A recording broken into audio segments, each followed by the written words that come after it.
Pues bienvenidos a este primer episodio del que va a ser tu podcast favorito. Soy Regina Díaz y hoy nos acompaña nuestro amigo Oscar Canto y Beto Victoria. Hola amigos, ¿cómo están? Hola Regina, bien, bien, emocionado por ver lo que va a ser este nuevo proyecto y ansioso ya platicar con todos los invitados. Beto. Igual emocionado. Vamos a ver qué sale de este programa, ¿no?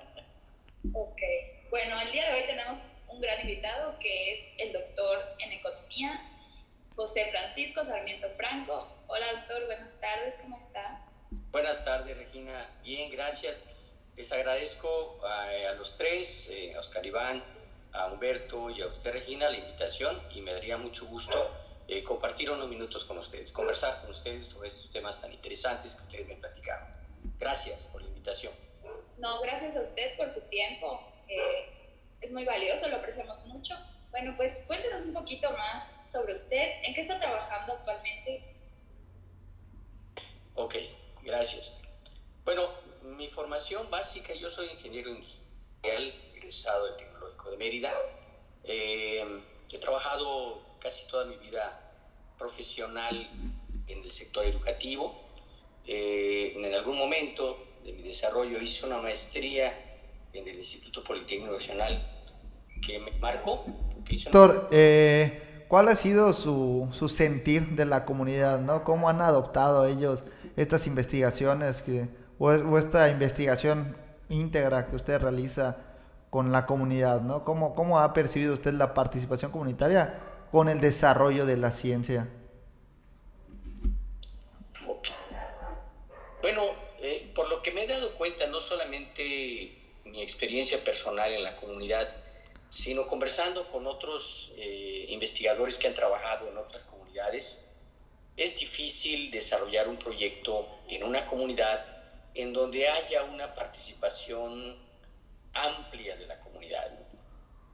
En el caso particular de mi proyecto, del proyecto que hemos desarrollado ahí en CITIA, pues no ha sido la excepción. Ha sido difícil promover la participación de la gente, pero al final de cuentas hemos logrado ese acercamiento y esa participación con algunos grupos de la comunidad. Por ejemplo, con un grupo de artesanos, un pequeño grupo de artesanos y de habitantes de la comunidad, de pobladores de ahí, ya, ¿no?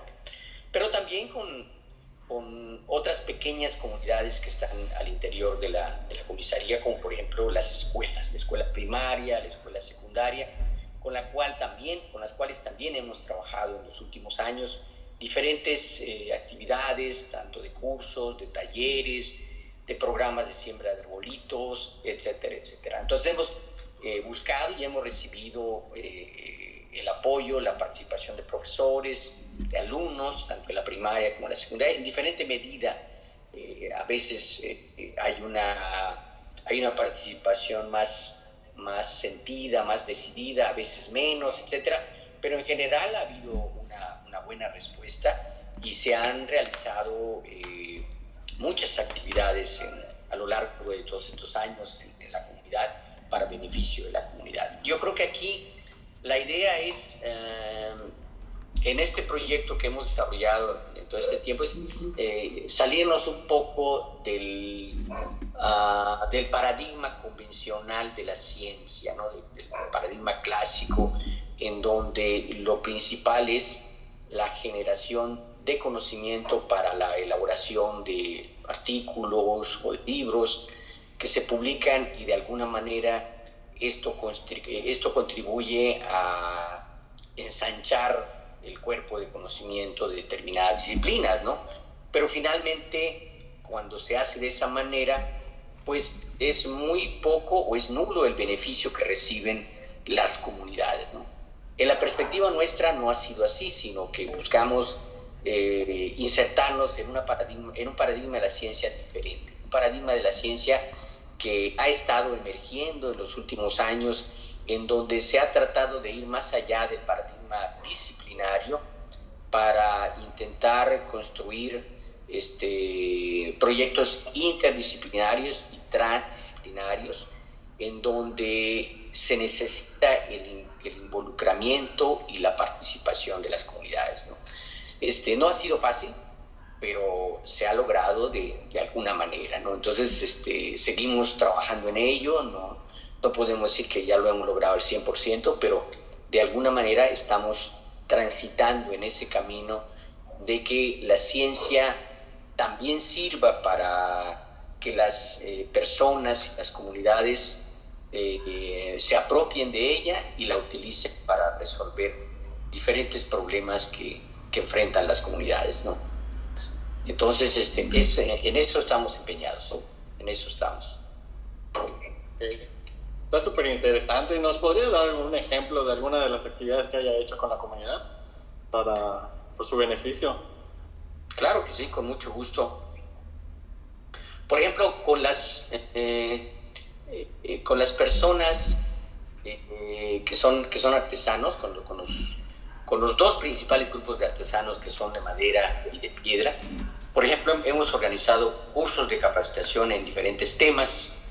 Por ejemplo, desde temas un poco técnicos que tienen que ver con las actividades directamente productivas que desarrollan, hasta aspectos un poco más administrativos, por ejemplo, de cuestiones de determinación de costos, ¿no? Que muchas veces los artesanos tienen dificultades para determinar los costos de producción. Entonces les hemos dado cursos referentes al costeo, pero también algunos principios para buscar la innovación de sus productos, temas como de higiene industrial,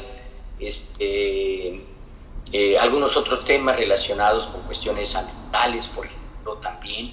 Dimos un curso a un grupo pequeño de pobladores, unas 6 personas, durante un año, que fue un curso de formación de líderes comunitarios para la sustentabilidad. Fue un curso que en lo particular a mí me gustó mucho. Lo hicimos también con la colaboración de varios profesores del Tecnológico y de otras instituciones también, de la UADI, nos ayudaron 2, 3 profesores también. Fue más o menos estuvimos trabajando con ellos, un curso que me parece que fue muy interesante porque fue un curso multidisciplinario en donde se trataba de que los pobladores percibieran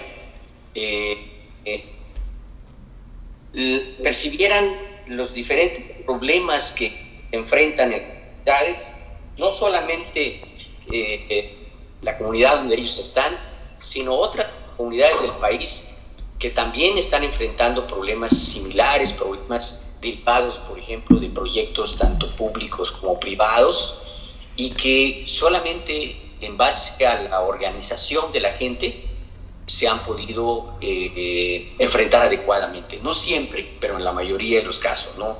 A través de la organización de la gente han logrado a veces frenar algunos proyectos que de haberse realizado hubiesen ocasionado perjuicios serios tanto a las comunidades como también a veces al medio ambiente, ¿no?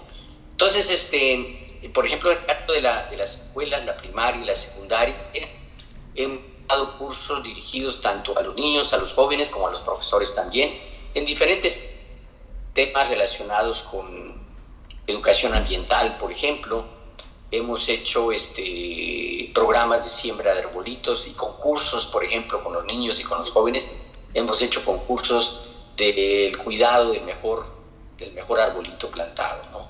Un poco con la idea de que los niños y los jóvenes pues vayan desarrollando estos valores de cuidado ambiental, ¿no? Hemos dado en los últimos 2 años también hemos estado tratando de desarrollar cursos sobre economía social, sobre desarrollo de cooperativas, particularmente en el caso de la secundaria. Hemos estado apoyando, el año pasado se desarrolló un curso y ahorita estamos también por empezar en el próximo mes de enero otro curso de cooperativas para los jóvenes que están en tercer año de secundaria, que están a punto de salir, y es una capacitación en la elaboración de algún tipo de productos que después puedan comercializar mediante formación operativa, ¿no?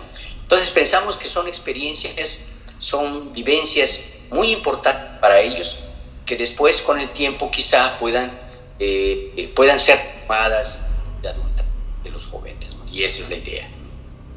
Es algo de lo que también, por ejemplo, el caso de los artesanos de piedra, se han hecho también eventos, tanto culturales, artísticos, y de muestras artesanales para promover la venta de las artesanías. Eso lo hemos hecho varias veces también con la Asociación de Artesanos de Madera Torneada de Sitiá. Hemos organizado varios eventos de ese tipo, y ha funcionado en el sentido de que se hacen eventos culturales, artísticos, para atraer a gente de fuera de la comunidad, que lleguen a la comunidad a disfrutar del evento cultural, pero que también puedan disfrutar de la muestra artesanal y puedan también adquirir artesanías que mejoren los de los artesanos. Esa es la idea. Esas son algunas de las cosas. Como la Feria de Sitiá, más o menos. No de ese tamaño. La Feria de Sitiá es un evento mucho más amplio, más costoso que el cortamiento. 10 días aproximadamente, se hace en el mes de julio y agosto, fines de julio, principios de agosto, pero es un evento ya mucho más elaborado, mucho más complejo, mucho más caro. Pero lo que les digo que hemos hecho son eventos en fines de semana, viernes, sábado y domingo, 2 o 3 días, a veces con el apoyo de otras instituciones educativas que nos facilitan, grupos artísticos que se presentan ahí. A veces el ayuntamiento ha facilitado la infraestructura, el entarimado, el equipo de sonido, etcétera, y entonces organizamos el evento, ¿no? Y se hace la muestra artesanal también. Entonces, no de la magnitud de la Feria Tunich, pero enfocada sí tanto a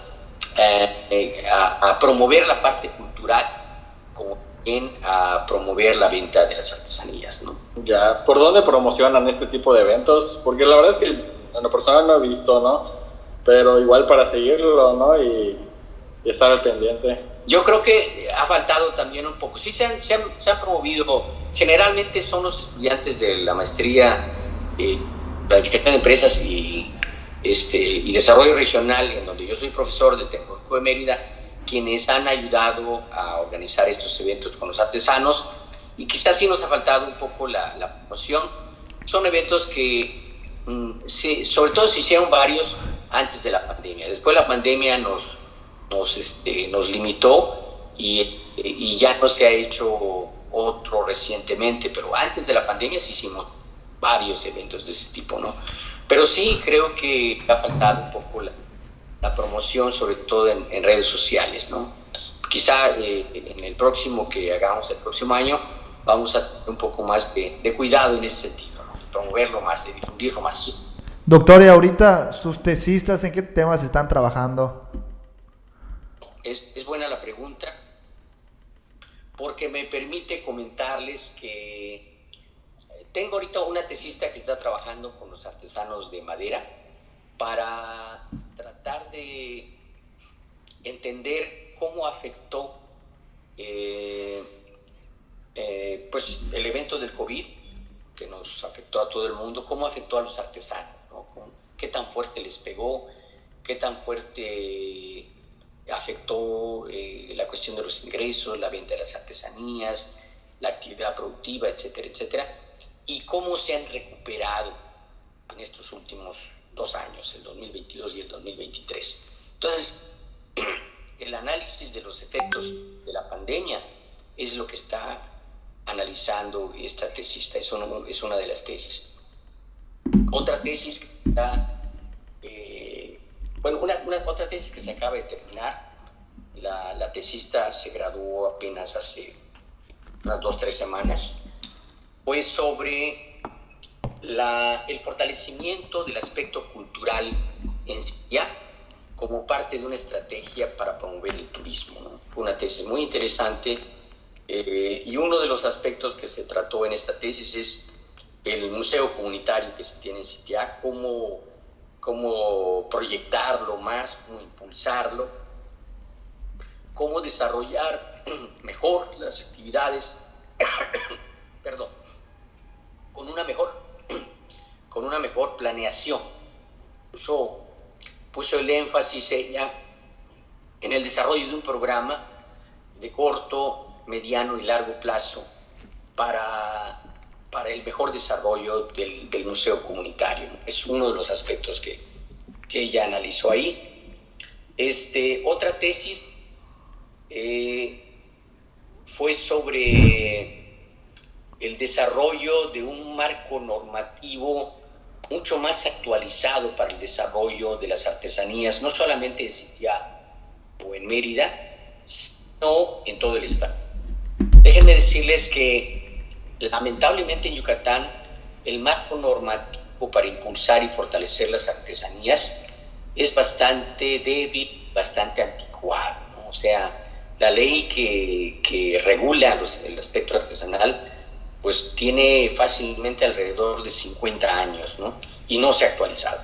Entonces, una tesista mía desarrolló una propuesta para fortalecer el marco normativo, ¿no?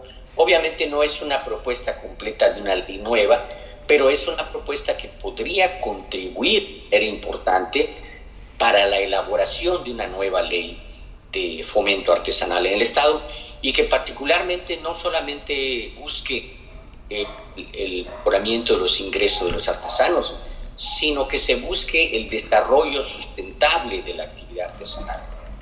Es decir, promover una mirada más amplia, una mirada que sí incluya lo económico, pero también lo social, lo cultural y el uso de los recursos naturales, ¿no? Entonces, me parece que eso falta, es una gran carencia, y la tesis de esta estudiante pues está buscando contribuir a la creación de ese nuevo marco normativo, ¿no?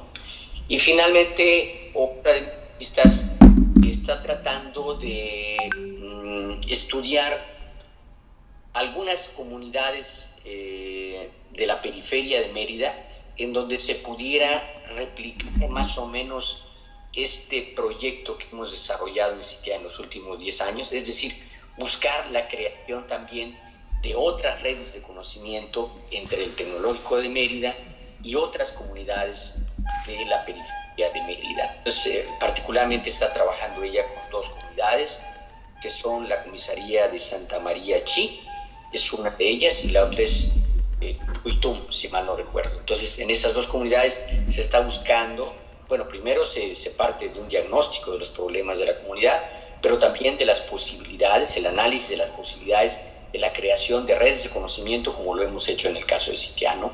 Que ayuden a resolver los problemas de cada comunidad, ¿no? Entonces, más o menos por ahí van las tesis de mis tesistas. Yo creo, doctor, que esta parte última que usted mencionó es precisamente lo que queremos dejar claro con este tipo de contenido que vamos a generar, ¿no? O sea, cómo a partir de una investigación del derecho sobre las artesanías, pues se puede contribuir a la formación de una política pública que va a repercutir en la vida diaria de cientos de miles de yucatecos, ¿no? Que se dedican a la actividad.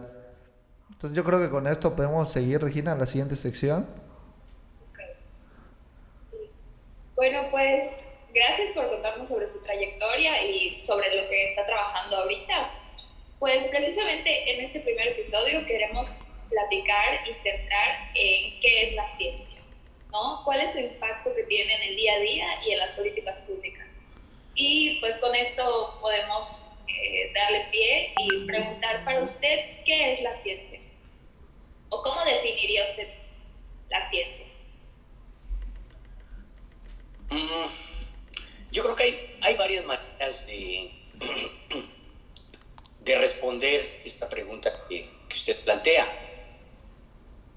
Digamos, desde el punto de vista convencional, desde el punto de vista, digamos, dominante, ciencia, de lo que nos enseñan en las escuelas, desde en nuestra formación básica, primaria, la secundaria, la preparatoria, etcétera, entendemos por ciencia aquella forma de producir conocimiento que nos permite entender la realidad en la que vivimos, ¿no? Entender la naturaleza, entender el universo, entender todos los fenómenos en los cuales percibimos, ¿no? Como seres humanos. Digamos que es la forma, digamos, más aceptada socialmente del conocimiento que explica la realidad. Sin embargo, hay otras formas de entender el conocimiento científico, digamos, quizá de una manera un poco más amplia, ¿no? Yo creo que la ciencia, como todos los fenómenos humanos, se ha transformado a lo largo de la historia humana, ¿no? La ciencia y el conocimiento científico han surgido y han aparecido en la historia humana desde que aparece el hombre, pero no de la misma manera como lo conocemos actualmente, ¿no? Me parece que nos remontáramos mentalmente hasta las sociedades prehistóricas, pudiéramos darnos cuenta de que aún en esos estadios del desarrollo humano incipiente, ahí había un conocimiento científico de la realidad, de la naturaleza, ¿no? Por ejemplo, para comer, cuando el ser humano era recolector, por ejemplo, tuvo que haberse dado cuenta el hombre que la recolección de ciertos frutos estaba relacionada con ciertas fases de la naturaleza, es decir, con ciertas estaciones del año, épocas de frío, épocas de calor, etcétera, etcétera, ¿no? Entonces tuvo que haberse dado cuenta de esta regularidad también en el comportamiento de los animales, ¿no? Por ejemplo, para recoger huevos de ciertas aves o de ciertos animales, tuvo que haberse dado cuenta que quedaban bajo ciertas circunstancias, ¿no? Y el conocimiento de esas ciertas circunstancias, las regularidades que implican esas circunstancias, fue que poco a poco fue generando el conocimiento científico. El conocimiento científico, tal como lo conocemos hoy, en forma de las diferentes disciplinas, la física, la química, etcétera, es un fenómeno relativamente reciente. Es un fenómeno que se ha desarrollado en los últimos 4 o 5 siglos, más o menos, ¿no? Y que, bueno, particularmente a partir de la Revolución Industrial del siglo XVIII, XIX y XX, es cuando se ha desarrollado más este concepto de ciencia, que es el que domina el día. Y que, bueno, muy vinculado con el concepto de conocimiento científico está también el concepto de la tecnología, del conocimiento tecnológico, ¿no?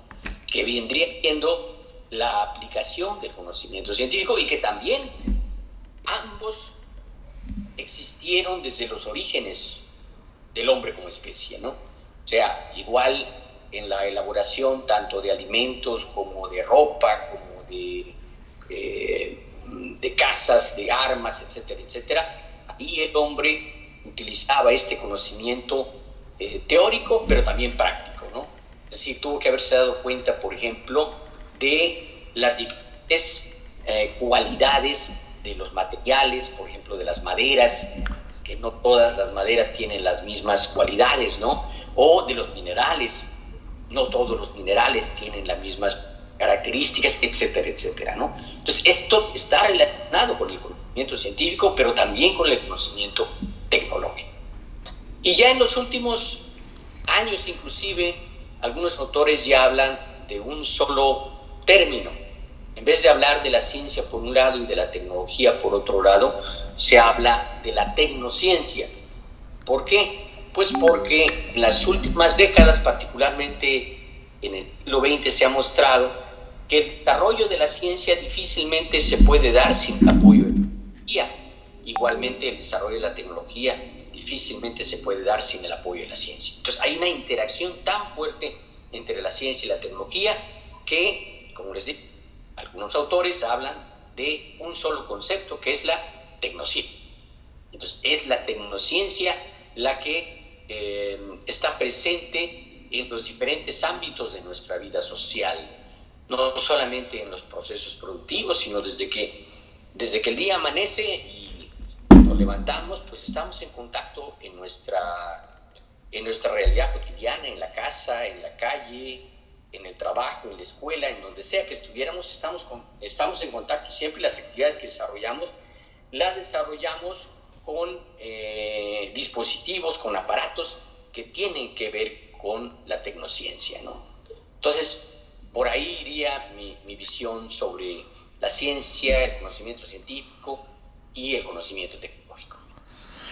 A mí, doctor, me llama la atención esto que menciona usted de la ciencia, y yo lo veo, bueno, ya ahorita lo que yo percibo, lo que se percibe de la ciencia, es que está muy ligada, o sobre todo últimamente, al mercado, ¿no? Cómo nos entendemos como seres económicos, sobre todo en una sociedad capitalista, y vemos que antes, bueno, sobre todo en las investigaciones más recientes, se observa que en todas las tesis siempre hay un apartado de costos, ¿no? Que desde mi punto de vista no debería ser necesariamente introducido en todas las visiones, ¿no? Pero bueno, regresando a lo mismo, de que al final de cuentas la ciencia debe, o un fin de la ciencia es que sirva a la realidad, o es para entender la realidad, y la realidad en la que vivimos actualmente pues es el capitalismo, es el libre mercado, el capital es lo que mueve los intereses, ¿no? Entonces, ¿cómo ve usted, cómo cree que perjudica o que aporte al desarrollo científico esta visión económica capitalista en el desarrollo del mismo conocimiento? Excelente pregunta, doctor Iván. Creo que esa pregunta tiene que ver con uno de los ejes centrales de la situación por la que el mundo está atravesando en nuestra época actual, ¿no? Porque, como bien lo señala usted, el desarrollo de la ciencia y de la tecnología están fuertemente influidos por los criterios económicos, en varios sentidos, ¿no? Uno de ellos es que la mayor parte de la investigación que se realiza en el mundo para ampliar el conocimiento científico y tecnológico se realiza en los países industrializados. Pero además de ello, de que se realiza en los países industrializados, también es cierto que una parte mayoritaria de esta investigación es financiada por los grandes corporativos económicos, por las grandes empresas transnacionales. Son las que financian de manera directa o de manera indirecta el desarrollo de los proyectos de investigación.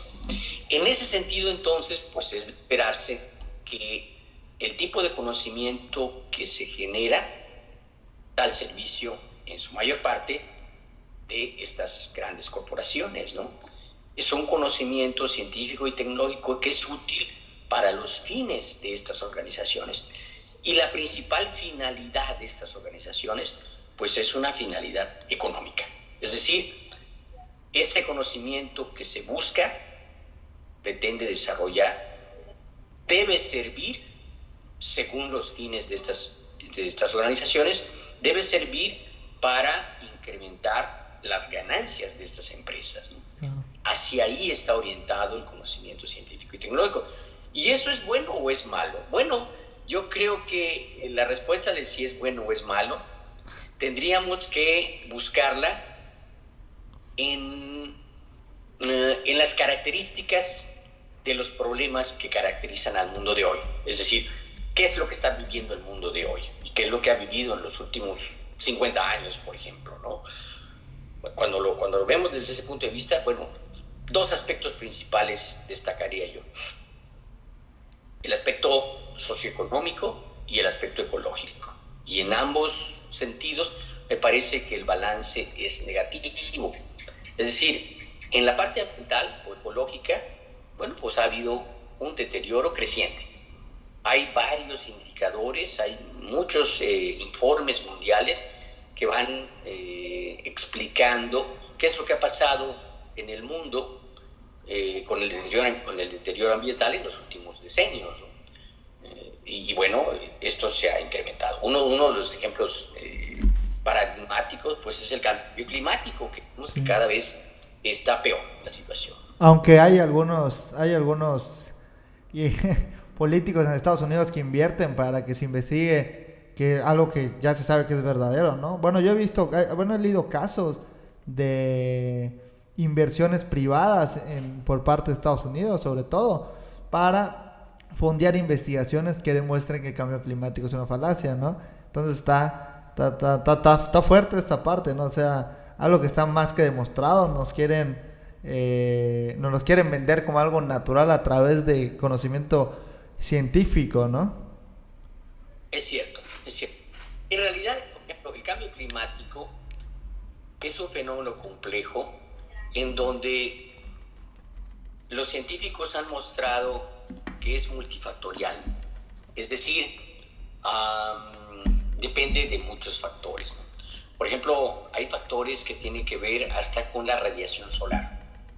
La radiación solar no es constante a lo largo del tiempo.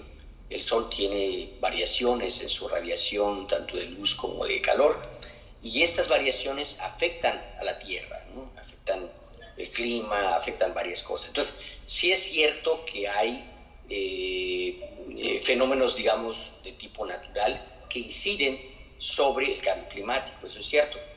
Pero aún siendo un fenómeno multifactorial el cambio climático, me parece que la mayor parte de los científicos expertos en el tema están de acuerdo en que el principal factor es el factor humano.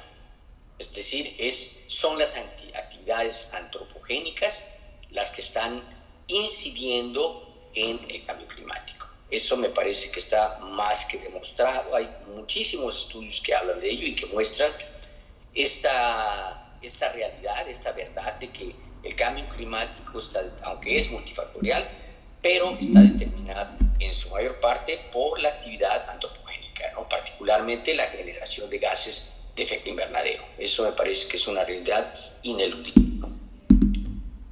Pero bueno, además de los problemas ecológicos, también en los últimos decenios, por ejemplo, en el aspecto socioeconómico, decía yo, la desigualdad y la pobreza se han incrementado enormemente, ¿no? O sea, hay un contraste enorme entre los pocos que tienen mucho y los muchos que tienen poco, ¿no? Hay varios autores que hablan de la enorme concentración tanto de la riqueza como del ingreso en el 1% de la población mundial. Y esto también es una realidad.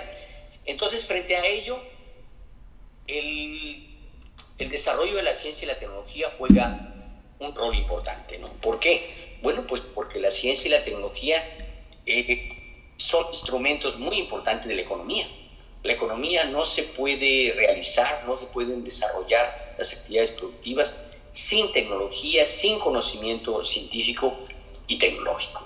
Entonces, ahí también hay un rol importante en ambos sentidos, ¿no? Tanto en el aspecto ecológico, ambiental, como en el aspecto social y económico, ¿no? Entonces, ahí me parece que entonces la ciencia juega un rol, la ciencia tiene un papel importante, ¿no?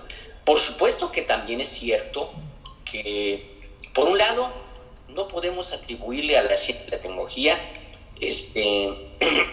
toda la magnitud ni del problema ecológico ni del problema socioambiental. Eso es cierto, hay otros ingredientes educativos, políticos, culturales, etcétera, etcétera, ¿no? El deterioro ambiental también es un problema multifactorial, ¿no? Entonces también eso es cierto, pero también es cierto que la ciencia y la tecnología juegan un rol importante ahí. Entonces me parece que para enfrentar adecuadamente este problema que algunos autores le llaman la crisis civilizacional en la que estamos viviendo, pues también habría que cambiar la orientación de la ciencia y la tecnología, ¿no? Buscar otros derroteros, buscar otras motivaciones, otras orientaciones, otras finalidades de la ciencia y la tecnología, que no sea solamente lo económico, ¿no? Como sucede actualmente, es la idea de que la ciencia y la tecnología, pues, su desarrollo está determinado por los grandes corporativos multinacionales, y los resultados les sirven a estos corporativos, ¿no? Eso me parece que es un asunto que hay que buscar cómo cambiar, ¿no?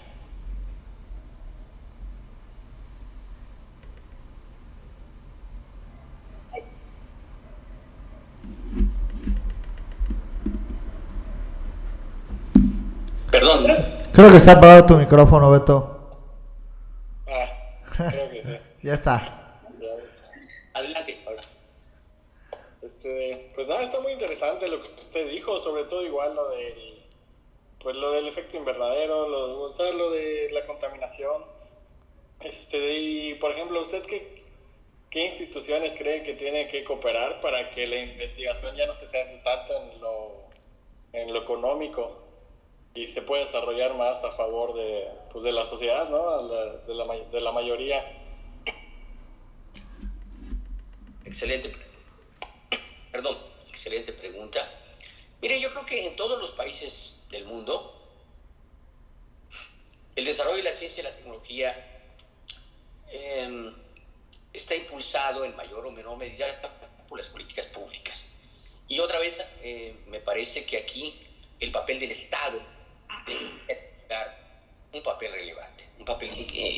Tendrían ellos que buscar mecanismos para reorientar la investigación, para que, inclusive, por ejemplo, en algunos paradigmas de la investigación, se busca que las comunidades sean también partícipes del proceso de investigación, ¿no? Hay una metodología que se llama la investigación acción participativa, en donde se busca que las comunidades participen como co-investigadoras, ¿no? Entonces, eso es algo que me parece que hay que generalizar, y hay que capacitar más a los investigadores. No hemos rebasado el punto 5 o el punto 6 de PIB como inversión en investigaciones. Y entonces la meta, por ejemplo, yo recuerdo en el sexenio anterior, Peña Nieto, se había propuesto llegar al sexenio al 1%. Se iba a incrementar un punto porcentual en cada año para que al final del sexenio ya se esté en el 1%. Terminó el sexenio y no se logró esa meta. Seguimos todavía en este sexenio que también está terminando igual. Andamos entre el punto 5 y a veces el punto 6, por ahí oscila el porcentaje de financiamiento para investigación científica y tecnológica, y eso es algo muy importante que hay que incrementar. Si realmente se quieren resolver los grandes problemas que tiene el país, me parece que la ciencia y la tecnología pueden jugar un papel importante ahí, pero se requiere invertir. Se requiere invertir en varios rubros, ¿no? Por ejemplo, formar más científicos, dar más becas entonces para muchachos que quieran hacer una maestría, un doctorado, un postdoctorado, pero también involucrar a más empresas, sobre todo las pequeñas y las medianas, que son las que más lo necesitan, pero también a los municipios, también a las pequeñas comunidades, también a los gobiernos estatales, etcétera, ¿no? Habría que buscar una estrategia diferente y mucho más amplia para que los diferentes sectores de la sociedad entiendan el importante papel que la ciencia y la tecnología pueden desempeñar en la búsqueda de un desarrollo distinto, de un desarrollo con mayor sustentabilidad.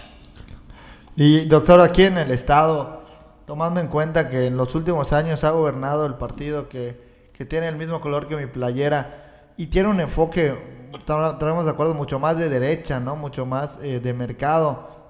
¿Qué tanto cree usted o qué tanto influye esto en el apoyo a la ciencia, ¿no? Por parte del Estado, hacia invertir hacia la ciencia, que no va a generar rendimientos como tal? Desde mi punto de vista, este partido tiene una visión completamente de generación de empleo a través de inversión extranjera, ¿no? Bueno, así es como lo plantea en su discurso, ¿no? Pero pues se abandonan otras cosas como el aspecto científico, es mi sentir. No sé usted qué opina. Estoy de acuerdo con lo que usted dice.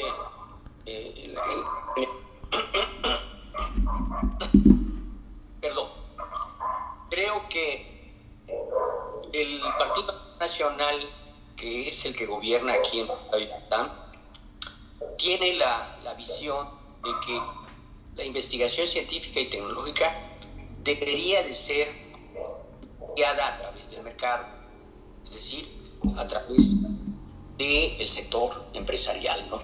Sin embargo, también es cierto que hay que reconocer que en nuestro país lo que predomina son las pequeñas y las medianas empresas, que difícilmente tendrán posibilidades de financiar proyectos de investigación. Está demostrado, si estamos como estamos, es precisamente por el mercado. Sí. Lo que se ha hecho en las últimas décadas en México y en muchas partes del mundo ha sido promover precisamente que el mercado cada vez nos meta más en nuestras vidas, ¿no? Prácticamente el mercado ya gobierna nuestras vidas, está en todas partes, ¿no? Todo lo que queremos hacer tiene que pasar por el mercado. Y mientras además, por otro lado, vemos cómo los problemas del mundo se van empeorando, ¿no? Entonces me parece que no es por ahí. Hay muchísimos autores, hay mucha literatura que habla de ello, que la salida tendría que ser de una manera distinta, que promover más la participación entonces de la sociedad. Hay que tener cuidado con Beto, doctor, porque le gusta mucho el color azul. Nada más. Nada, no es cierto. Bueno, pues ya para ir cerrando un poco con este tema, le queremos preguntar cuáles son las barreras pues, más tangibles que tienen los investigadores, ¿no? en este ámbito. No entendí bien la pregunta, Regina, ¿me la podría repetir, por favor? Ok. ¿Cuáles son las barreras más tangibles para los investigadores? Ok. Bueno, yo creo que una barrera que tiene un investigador es el financiamiento de los proyectos de investigación. Ese es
plática. Muchas gracias. Claro que sí, doctor. En el futuro, Gracias a usted. cuando seamos millones y en vivo, ahí lo vamos a invitar.